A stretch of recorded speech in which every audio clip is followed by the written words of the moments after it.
Excellences, chers frères, Julius Maada Bio, président de la République de Sierra Leone, Mohamed Ould Cheikh El Ghazouani, président de la République islamique de Mauritanie, Monsieur le Président de l'Assemblée nationale, Monsieur le Premier ministre, Mesdames, Messieurs les ministres et secrétaires d'État, Madame la secrétaire générale de la francophonie, Monsieur le Président de la Commission de la CEDEAO, Mesdames, Messieurs les ambassadeurs, chers invités, Mesdames, Messieurs, je tiens d'abord à remercier chaleureusement les présidents Ghazouani et Maada Bio qui nous ont fait l'amitié de rehausser cet événement de leur présence en tant qu'invités d'honneur de la 10e édition du Forum international de Dakar sur la paix et la sécurité en Afrique, malgré leurs agendas que je connais très chargés. J'exprime aussi notre gratitude à tous nos hôtes qui ont répondu à notre invitation. Votre présence parmi nous aujourd'hui témoigne de votre amitié pour le Sénégal et de votre attachement à la paix et à la sécurité de notre continent. Je souhaite à toutes et à tous la bienvenue et un agréable séjour au Sénégal. De même que je remercie vivement les partenaires qui ont soutenu l'organisation de cette édition. Mesdames, Messieurs, lorsque ce forum voyait le jour, il y a plus de 10 ans, la poussée djihadiste s'installait déjà au Sahel et dans la Corne de l'Afrique. Elle recommandait dès lors que le continent renforce son espace de réflexion stratégique sur sa propre sécurité, affirme sa voix et construise ses propres solutions. Pendant toutes ces éditions, Dakar s'est affirmé comme une capitale du dialogue stratégique africain et international, une capitale d'introspection et d'échange sur les voies et moyens d'explorer des solutions endogènes aux défis sécuritaires du continent. Au moment où nous sommes réunis ici, cette conviction n'a pas faibli. Au contraire, elle s'est renforcée au contact de la réalité. Le monde dans lequel nous vivons en 2026 est marqué par une profonde instabilité et des crises majeures aux impacts colossaux. Elles ont fragilisé les consensus multilatéraux, remis en cause les alliances et les équilibres régionaux. Elles nous rappellent surtout que la barbarie n'est jamais loin. Au Proche-Orient, le conflit à Gaza renvoie à l'humanité des images tragiques qui blessent les consciences et affectent les sensibilités. De plus, nous assistons depuis 2 ans à des fractures commerciales profondes entre grandes puissances, avec une volonté notoire de retour au protectionnisme économique et au repli sur soi sans précédent. Pendant ce temps, notre continent, loin d'être protégé, subit les effets de toutes les crises et doit faire face en plus à des menaces plurielles telles que les conflits armés et le terrorisme, la criminalité transfrontalière organisée et la piraterie maritime. Avec l'expansion du terrorisme, la désinformation et la cybercriminalité qui constituent des menaces sérieuses à nos démocraties, et à nos infrastructures critiques. Comme si tout cela ne suffisait pas, les changements climatiques qui s'accentuent deviennent également un vecteur d'instabilité, y compris le risque dévastateur de nouvelles pandémies. Le diagnostic est clair. Et si rien n'est fait, l'Afrique ne tirera pas profit de ces énormes potentialités. Dès lors, il convient de nous poser la question sur ce que l'Afrique doit faire pour juguler ces fléaux et asseoir son développement. C'est là toute la pertinence du thème choisi pour cette 10e édition du Forum, à savoir l'Afrique face aux défis de stabilité, d'intégration et de souveraineté. Quelle solution durable? Cette thématique nous appelle à une réflexion profonde sur ce que nous devons faire ensemble, dans la solidarité, pour sortir notre continent du cycle de l'instabilité et en faire un espace pacifique, intégré, souverain et prospère. Mesdames, Messieurs, l'Afrique n'est pas sans réponse.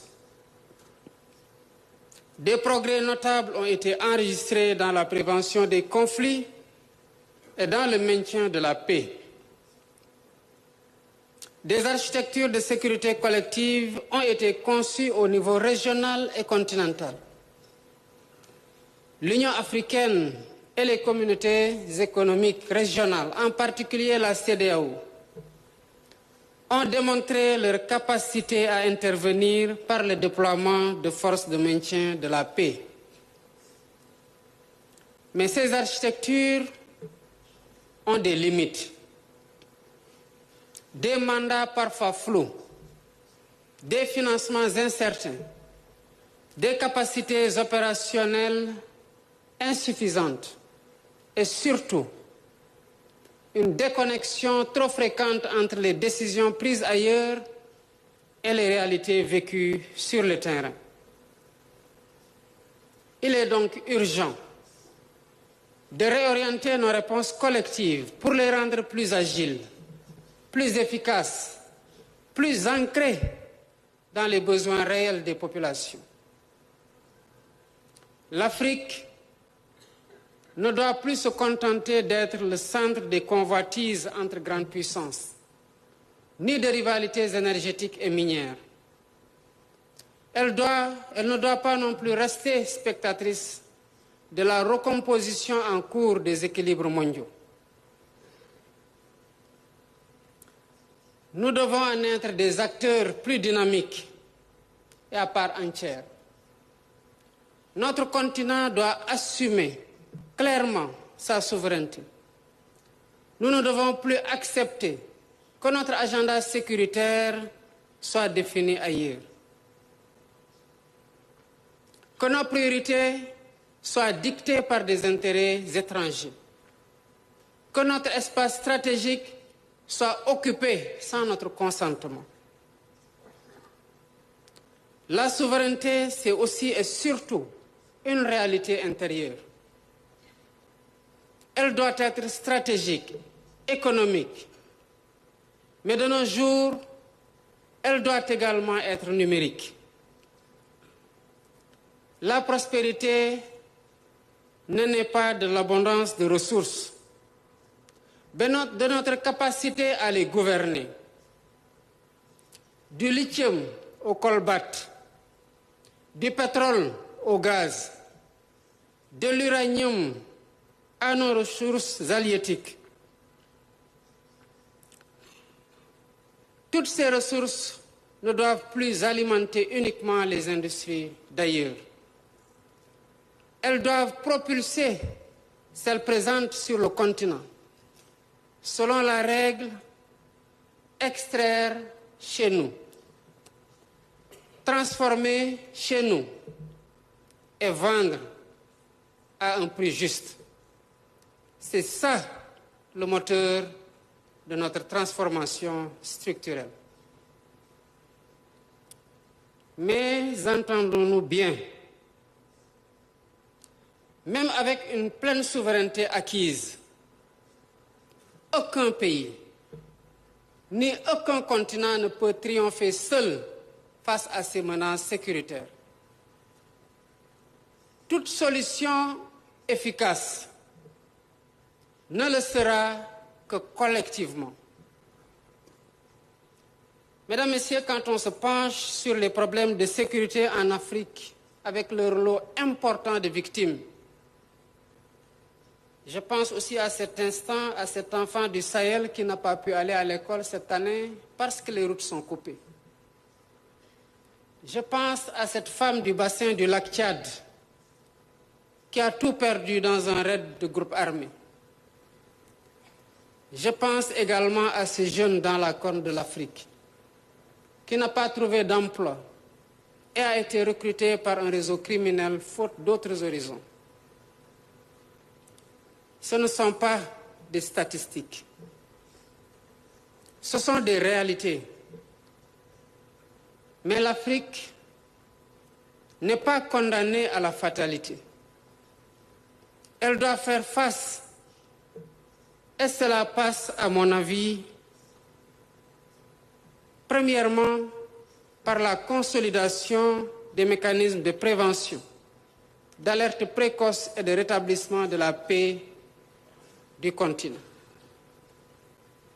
Cela passe, deuxièmement, par l'opérationnalisation des différentes forces en attente au niveau régional ou continental.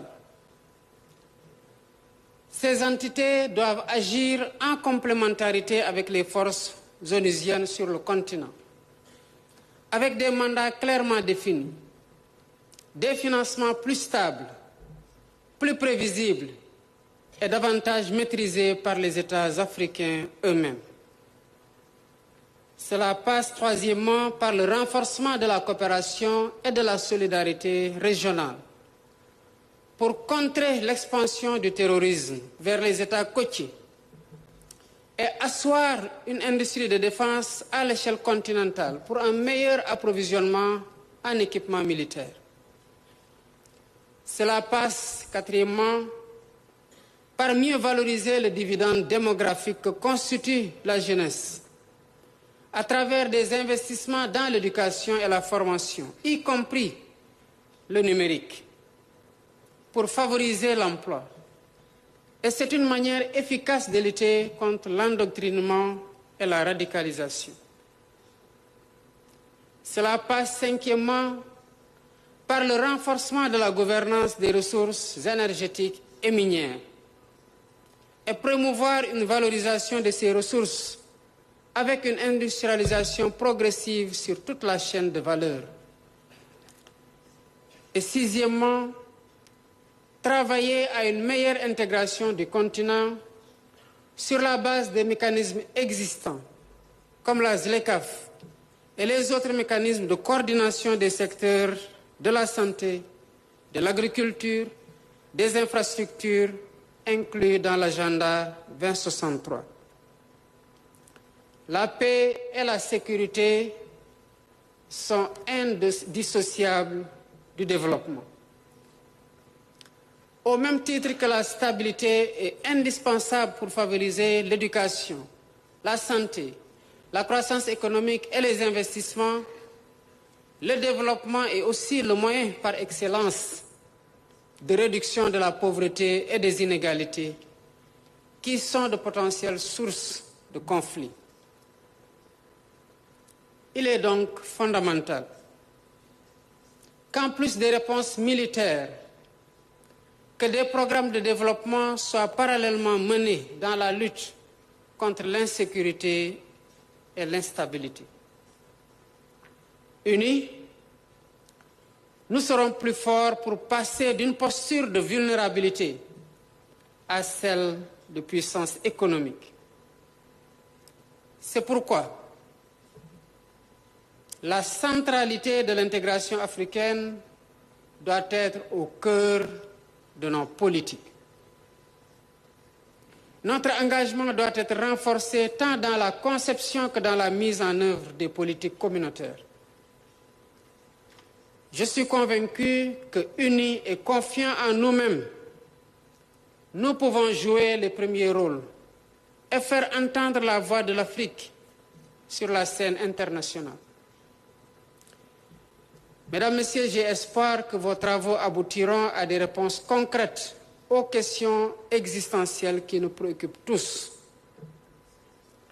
Je vous encourage donc à les aborder sans tabou pour faire de cette 10e édition du Forum de Dakar celle de la maturité, celle du passage à l'acte, en rendant ce cadre de réflexion plus ouvert sur le monde, plus ancré dans les réalités des populations. C'est sur ces mots que je déclare ouverte la 10e édition du Forum de Dakar sur la paix et la sécurité. Et vous souhaite plein succès dans vos délibérations.